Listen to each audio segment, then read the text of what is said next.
This story is titled, My Rich Uncle Found Out I Was Living in My Car While Working 2 Jobs to Pay for College, and My Cousins Were Making Fun of Me to Everyone. Hey everyone. Before we jump into today's video, I need your help. We've noticed the channel is losing some traction, and subscribing is one of the best ways you can support us. It's quick, free, and it helps us keep bringing you awesome content. Your support means the world. Let's keep this channel growing together. Thanks so much. Now, let's start the video. Okay, Reddit. This is going to be a long one. 19F, need to write this down cause honestly, my head's been spinning with everything that's happened. Really never thought I'd be sharing my life story on here. But whatever, here goes. It all started when my dad got diagnosed with cancer. I was 14, just starting high school, thinking my biggest problem was going to be algebra or something. Dad had been feeling tired for a while, but we thought it was just work stress, you know? Then, one regular Tuesday after school, Mom sat me down in our kitchen and told me he had stage 4 pancreatic cancer. The next 6 months were like watching a movie of someone else's life. Dad got super sick, super fast. Lost all his hair. Lost so much weight. His favorite Chicago Bears jersey looked like a tent on him. He tried to keep joking around, still helped me with my math homework even when he could barely sit up. The last thing he said to me was, "Don't let your mom's cooking kill you before I get back," when they took him to the hospital for the last time. That was just so Dad. Always trying to make me laugh. He died on a Thursday. I remember because it was supposed to be pizza night. We'd always get a deep dish on Thursdays and had been doing it since I was little. Instead, I was sitting in a hospital waiting room with those stupid flickering fluorescent lights, watching my mom cry into her phone while telling our relatives. I thought that was going to be the worst part of my life. Boy, was I wrong. Mom totally lost it after Dad died. Started dating like 2 months later. Said she needed to feel alive again, or whatever. That's how she met Derek.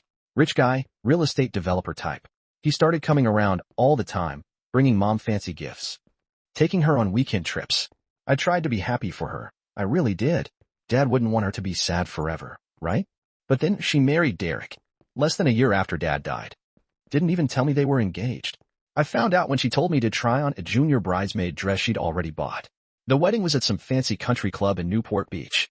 All of Derek's rich friends were there, looking at us like we were some charity case Derek had adopted. I spent most of the reception hiding in the bathroom, trying not to cry. That's when everything really changed. Mom and Derek moved into his massive house in Newport Beach. We're talking one of those places with a pool and a tennis court. But guess what?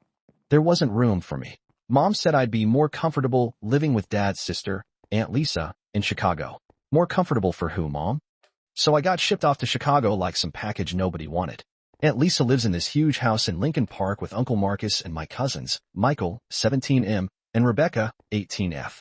We used to be super close when we were kids. They'd come visit every summer, and we'd spend weeks making up stupid games and building blanket forts. But man, everything was different once I actually moved in. Suddenly, I wasn't their fun summer cousin anymore. I was this unwanted extra person in their house. They started acting like I was taking up their space, eating their food, breathing their precious air or something. Michael would accidentally knock over my stuff all the time. Rebecca would make these little comments about how her clothes were too nice to lend me when I first got there and didn't have winter stuff. Aunt Lisa was the worst though. Made it super clear I was a burden. Started charging me rent, even though I was still in high school. Who even does that? The really messed up part? Mom just stopped calling. Like, completely. She'd send money sometimes, not enough to actually cover the rent Aunt Lisa charged, but that was it. When I tried calling her, she was always too busy with her new life, too busy at yoga, too busy at charity events, too busy to talk to her own kid. I'd see pictures on Facebook of her and Derek on vacation in Europe, at fancy parties, living this whole other life where I didn't exist.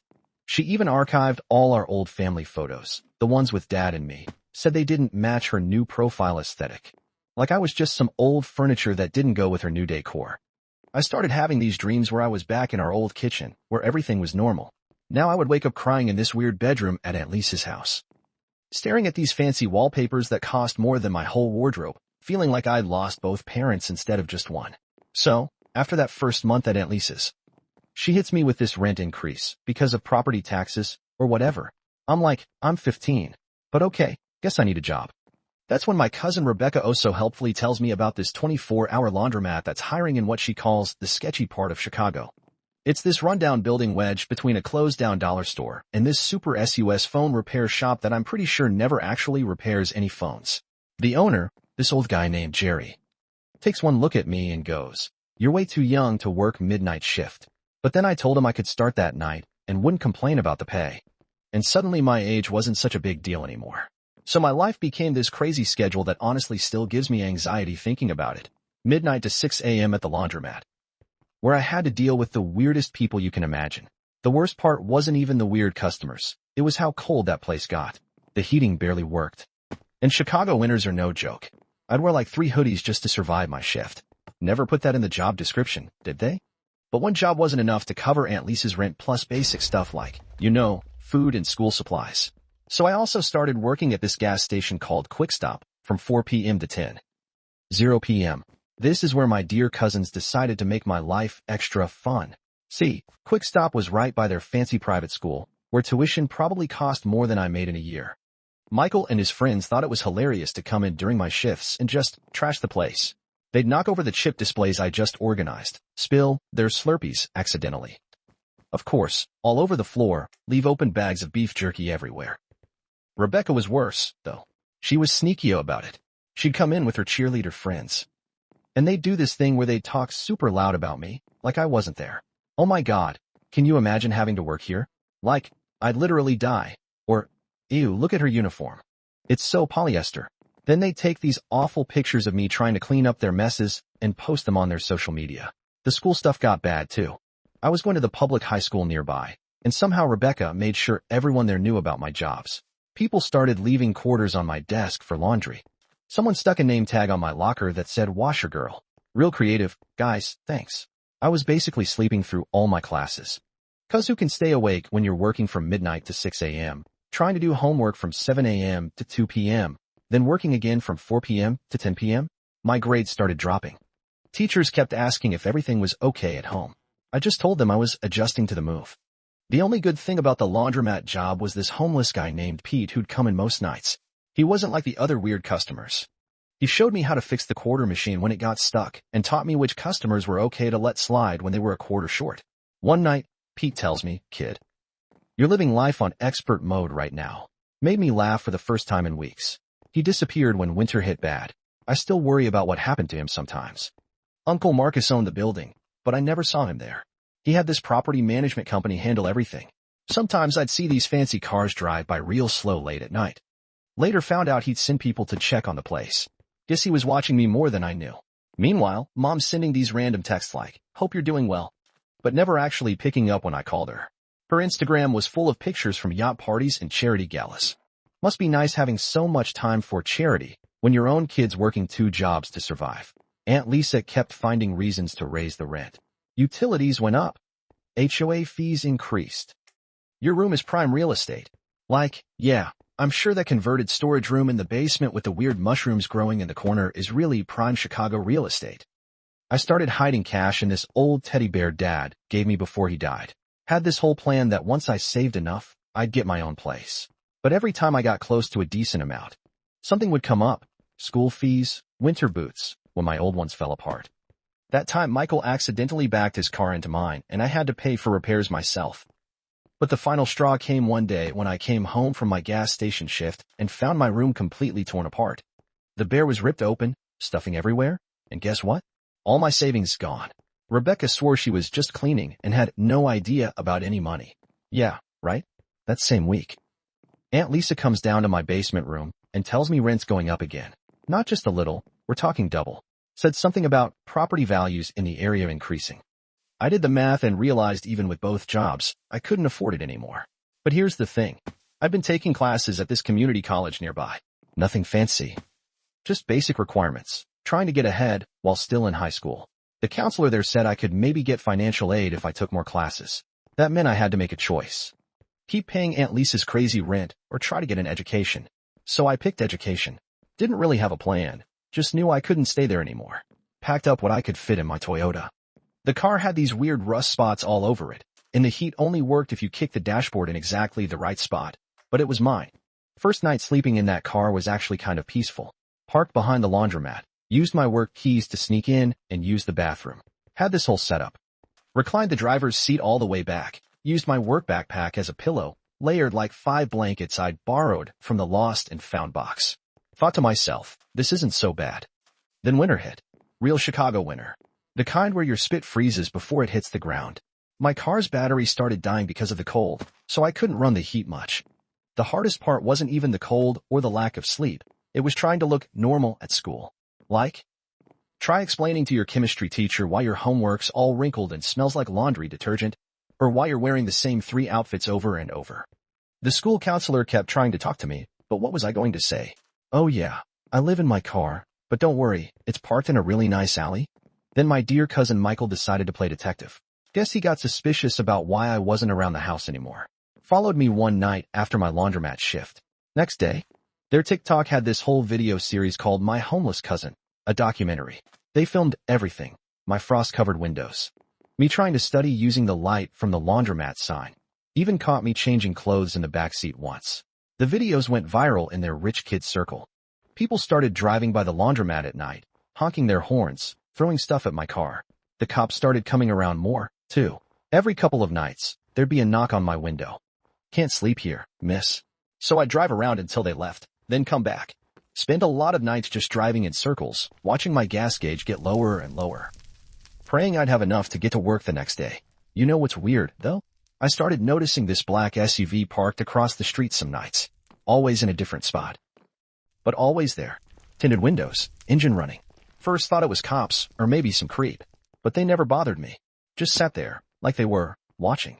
The temperature dropped to -5 degrees Fahrenheit one night. The kind of cold that makes your eyes hurt. My car wouldn't start, phone was dead, and the laundromat was closed for repairs. Thought, well, this is it. This is how I die. They're going to find me frozen like those rats in the alley.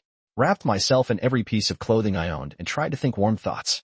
That's when someone knocked on my window. I looked up, and there's Uncle Marcus, standing in the snow like it's totally normal to be out at 2 a.m. in Arctic temperatures. He just goes, I think we need to talk. Turns out, the black SUV, that was his. He'd been watching me through the laundromat security cameras for weeks, sending people to check on me. Said he wanted to see what I was made of. Who does that kind of messed up test? But honestly, at that point, I was too cold to care about his weird teaching methods. So there I was, basically turning into a human popsicle in my car, and Uncle Marcus is just standing there in his expensive wool coat, looking at me through the window. I'm thinking he's going to lecture me or call the cops or something. Instead, he says, my office has better heating, like this is some totally normal situation. His office was this small room above the laundromat. I'd never been in before. Turns out, he had this whole private space up there. Desk, mini fridge, coffee maker, even a little bathroom. While I'm defrosting my fingers around this cup of actually good coffee, he just sits there watching me like he's trying to solve a puzzle. Finally, he goes, you know, your dad and I used to sleep in a car, too. Which, what? I almost dropped my coffee. See? I'd always known Uncle Marcus as this crazy rich real estate guy who wore suits that probably cost more than my car. But then he starts telling me this story I never knew. Apparently, him and my dad grew up super poor. Like, their mom worked 3 jobs and they still couldn't afford rent most months, kind of poor. Uncle Marcus pulls out his phone and shows me this ancient photo of 2 skinny teenagers sitting in a van, eating beans straight from the can. That's your dad on the left, he says. And yeah, same goofy smile I remembered, just on a much younger face.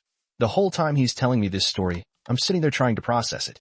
Like, how did they go from homeless teenagers to, well, this? That's when he tells me about the laundromat. The original owner used to let them hang out inside during really cold nights. They'd help him fix machines, clean up, whatever needed doing. When the owner got sick, he offered to sell them the place. Dad had just started college on a scholarship. But Uncle Marcus had been working construction and saving every penny. So the owner sold it to him for basically nothing. That was his first property. Then he starts pulling out all these old documents from his desk, property deeds, contracts, business plans, all with my dad's notes in the margins. When your dad got sick, Uncle Marcus continues, he made me promise 2 things. First, to look out for you. Second, to make sure you learned how to look out for yourself. Then he gives me this look and goes, got to say, you're doing better at the second part than I expected. I'm sitting there trying not to cry, failing pretty badly at it, TBH, when he drops the real surprise. Turns out, he owns like half the block around the laundromat now. Apartment buildings, stores, even that sketchy phone repair place. And he's been watching me through the security cameras this whole time. Sending his guys in the SUV to keep an eye on me. You worked 2 jobs without complaining, kept your grades up. Found ways to survive that most people wouldn't think of. Even kept that laundromat running better than the manager I hired. He actually smiled when he said that last part. Jerry told me you fixed the quarter machine. Took my maintenance guy 3 tries to figure that out. That's when he pulls out this key. Says it's for the apartment above his office. A whole studio apartment I didn't even know existed. He told me it's mine, no rent, as long as I keep working at the laundromat and keep my grades up. I tried to say no. Like this felt too much like charity or something, but he shut that down real quick. This isn't charity. This is an investment. You've got your father's brains and your own kind of determination. I'm investing in that. Then he shows me this whole file he's kept. Copies of my school records, work reports from Jerry, even screenshots of those awful TikToks Michael and Rebecca made. They thought they were shaming you, he says. All I saw was someone who refused to break. It's weird, you know? All this time, I thought he was this cold, rich guy who didn't care. Who let his wife treat me like garbage. Turns out, he was testing me. Messed up way to do it. Yeah, but I kind of get it now. He wanted to see if I had what my dad had. That thing that makes you keep going when everything's against you. Before I left his office that night, he said something else about Dad. Told me about their last conversation. When Dad was in the hospital, Dad made him swear not to just hand me everything. Said I needed to learn to be strong on my own first. But, Uncle Marcus added. He also said to know when enough was enough. And, kid, you've more than proved yourself. I spent that night in a real bed for the first time in months. The apartment wasn't fancy, just one room with a kitchenette and bathroom, but it was warm, clean, safe. The morning after Uncle Marcus gave me the apartment, I woke up to my phone blowing up with texts from Aunt Lisa. Turns out, Michael had driven by the laundromat on his way to school and saw me walking down from the upstairs apartment. He took pictures. Because of course he did. Aunt Lisa shows up at the laundromat during my shift, wearing her designer workout clothes and looking like she's about to explode. Starts screaming about how I'm trying to steal her husband, how I've been seducing him, or whatever. Like, yeah, Aunt Lisa, I totally seduced him by being homeless and fixing washing machines. Super sexy. The customers were all staring, and this one old lady who comes in every Wednesday to wash her cat's blankets actually started recording the whole thing on her phone. Aunt Lisa's saying all this crazy stuff about how she always knew I was trouble, how I'm just like my mother, trying to take advantage of rich men. I'm just standing there with a mop in my hand, wearing my gross work uniform, thinking, is this really happening right now? Then Jerry comes out from the back room and tells Aunt Lisa she needs to leave before he calls the cops. She leaves. But not before telling me this isn't over. That night, I heard Lisa and Uncle Marcus having this huge fight upstairs in his office. Their voices were muffled. But I could make out Aunt Lisa screaming about that girl, and how dare you. I felt so ashamed, like I'd ruined their marriage or something. Found out later Aunt Lisa slept at her friend's house that night. When I saw Uncle Marcus the next morning, he had dark circles under his eyes and just gave me this tired nod. But the weird thing is, my mom suddenly started calling me. For the first time in months, acting all concerned. Honey, I'm hearing some disturbing things, like she had any right to be concerned after abandoning me. I'm sure Rebecca sent her the rumors. Then she and Derek show up at my apartment, unannounced. Mom's wearing one of her new designer outfits, her eyes scan my tiny studio apartment. Oh honey, she says, but it sounds more calculating than concerned. This is quaint. Derek stays by the door. Like he's afraid poverty might be contagious. What are you doing here? I asked, not offering them a seat. There's nowhere to sit anyway, unless they want to join me on my unmade bed. Mom starts pacing my tiny space. We've been hearing things about you and your Uncle Marcus. The way she says it makes something twist in my stomach. What about Uncle Marcus? Come on, sweetie. She tries for a conspiratorial smile. I know what you're doing. It's clever, really. I would have never thought of it at your age. Thought of what? Getting close to Marcus like this. Working in his business. Playing the poor, abandoned niece. I'm sure he's promised you quite a bit. The realization hits me like a slap. You think I'm trying to get his money? Well, aren't you? Living in this place, working in that laundromat, spending all that time with him? It's obvious what you're doing. I laughed, and it comes out harsh. Obvious to who? You? The woman who shipped me off to Chicago and forgot about me. That's not fair. No. You know what's not fair? You disappeared when Dad died. You married Derek, 10 months later. Sent me to Aunt Lisa like I was some old furniture that didn't match your new decor. I was grieving, she says, but she's looking at her expensive watch, not at me. You were upgrading. I snapped back. Trading up for a fancier life with your real estate husband and your charity galas. And now what? You're worried I might get some of Uncle Marcus's money before you do? Derek steps forward then, all fake authority. Now listen here, young lady, your mother and I are concerned about your welfare. My welfare. The laugh bubbles up again, uglier this time. Where was this concern when Aunt Lisa was charging me rent at 15? When I was working 2 jobs and sleeping in my car? Mom waves her hand dismissively. Don't be dramatic. Lisa would never. Check my hospital records from when I got bronchitis sleeping in that car. Check the pay stubs from the gas station and the laundromat. Check the rent receipts Lisa made me keep. Oh wait, you can't. You were too busy posting pictures from your yacht parties to even answer my calls. That's ancient history, Mom says. But she's fidgeting with her wedding ring, Dad's wedding ring that she had upgraded with bigger diamonds. We're here to help now. Derek has a friend who runs this wonderful boarding school in Switzerland. Now you want to help? My voice rises. Or did you just find out Uncle Marcus is teaching me about the business? Worried I might actually learn something? Get a piece of what you think should be yours. Mom's face changes then. Gets harder. Drops the concerned mother act completely. Marcus was your father's brother. Anything of his should go to me. His wife. Ex-wife, I correct. Who remarried less than a year after he died. I deserve, she starts, but I cut her off. You deserve? Dad helped build this business. He and Uncle Marcus started with nothing. While you're busy planning charity galas with Derek. I'm learning how to fix washing machines and manage books, and actually help people, just like Dad did. Your father was a teacher, she spits out. He played around with Marcus's business like it was some hobby. Get out. I point to the door.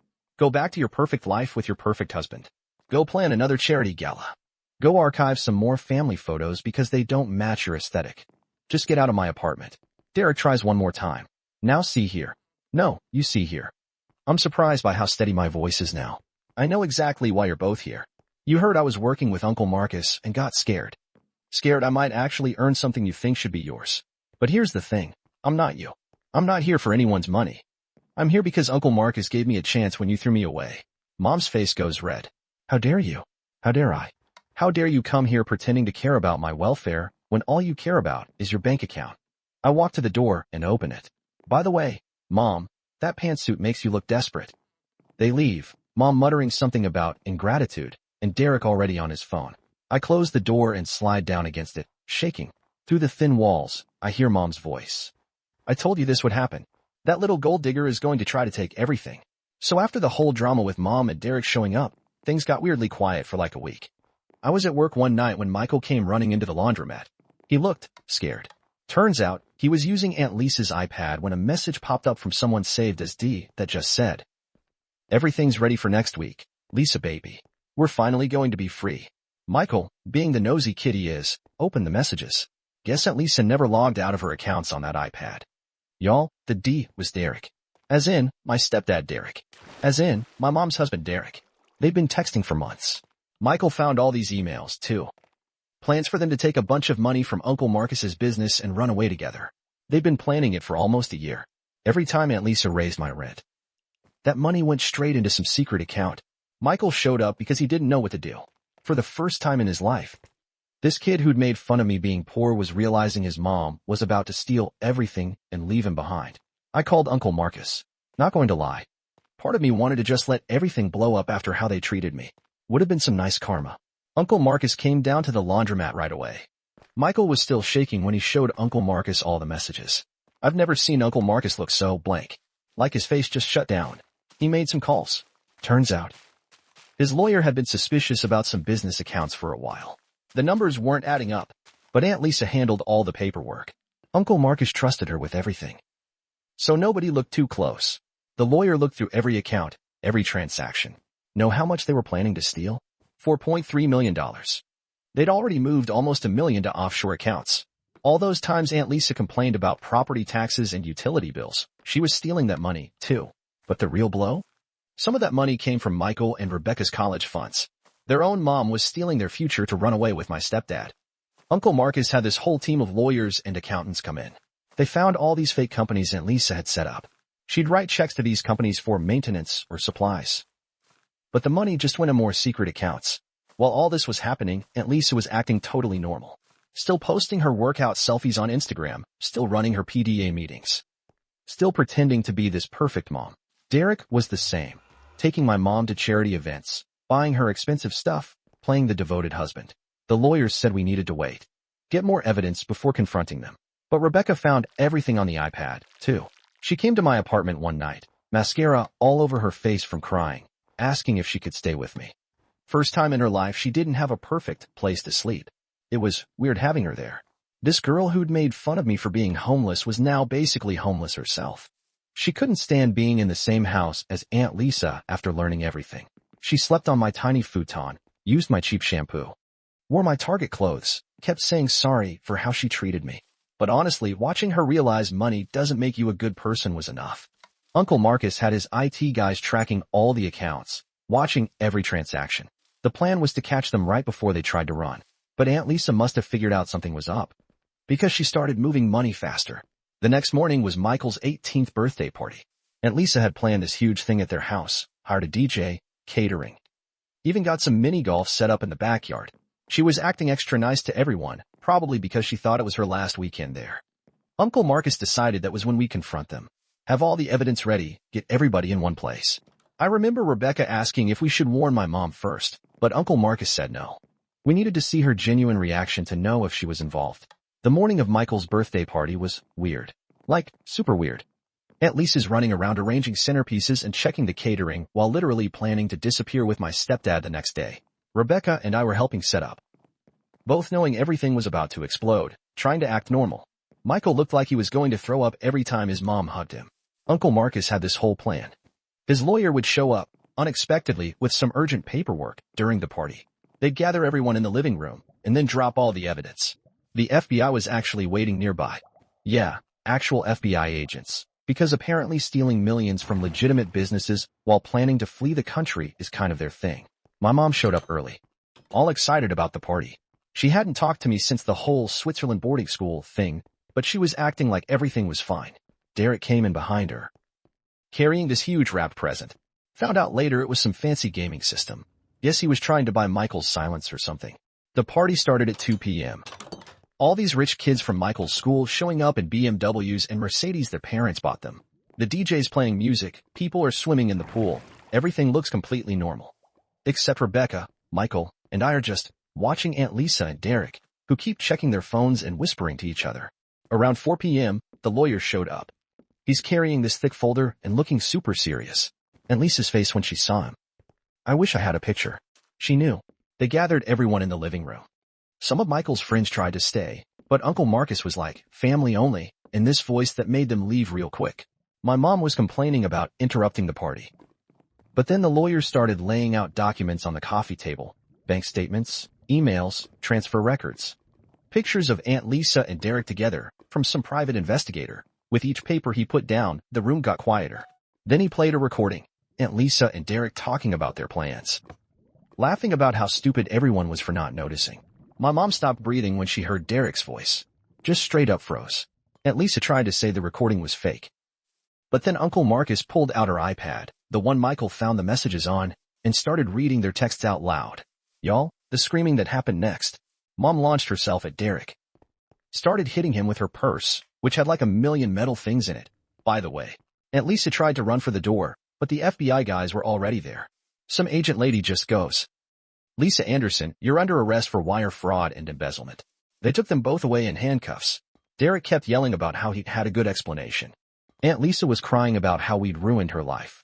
But you know what the worst part was? Neither of them even looked at their kids. Like, your son's 18th birthday party just got turned into a crime scene, and you can't even say sorry? Mom had a complete breakdown. Like, full-on hysterics. Turns out, Derek had been using her money, too. She'd signed a bunch of papers without reading them because she trusted him, she said, and he'd basically stolen everything she had left from Dad's life insurance. The next few weeks were crazy. The FBI investigation found even more stuff. Aunt Lisa and Derek had been planning this for over a year. They had fake passports, offshore accounts, this whole secret life ready to go. They'd stolen from pretty much everyone. The business, the kids' college funds, even charity money from those fancy events they were always going to. While all this was happening, Uncle Marcus was watching how everyone handled it. Rebecca and Michael basically moved into my tiny apartment. We had this whole system. Michael slept on the futon, Rebecca shared my bed. And we all shared one bathroom, which was interesting. They both got jobs at the laundromat. Rebecca's actually really good with customers when she's not being mean to them. And Michael, kid's got a talent for fixing machines. He figured out this problem with the industrial dryer that even the repair guy couldn't fix. Mom went to rehab, not for drugs or anything, just to deal with everything. She'd been so focused on looking perfect, having the perfect rich life, that she'd ignored all the red flags about Derek. Uncle Marcus really stepped up. He's been teaching us all about the business. Says he wants us, me, Rebecca, and Michael to run it together someday. We each have different strengths. I'm good with numbers, like my dad was. Rebecca's great with people, when she tries. And Michael's got this weird genius thing with machines. Last week, we all went to visit Dad's grave. First time we'd been there together. Uncle Marcus told us more stories about him, about how he'd helped build this whole business while still being a teacher, because he believed in helping people. Aunt Lisa and Derek are in jail now. Turns out stealing millions and planning to flee the country is kind of illegal. They're both trying to blame each other, which would be funny if it wasn't so sad. Michael and Rebecca still struggle with it. Like, imagine finding out your mom cared more about running away with someone else's husband than she did about you. But you know what's weird? We're actually better now. Like, all of us. Mom's dealing with her issues instead of hiding them behind designer sunglasses. Rebecca and Michael learned what it's like to actually work for things. I learned that sometimes letting people help you isn't a weakness. Sometimes I look around at my life now and can't believe how different everything is from a year ago.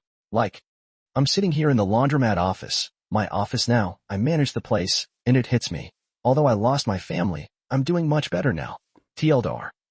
Found out aunt and stepdad were secret lovers planning to steal millions and run away. They got arrested at a birthday party. Mom had a breakdown, went to rehab. Cousins learned humility through laundry. And we all somehow became a real family. Also, Dad was playing 4D chess from beyond the grave.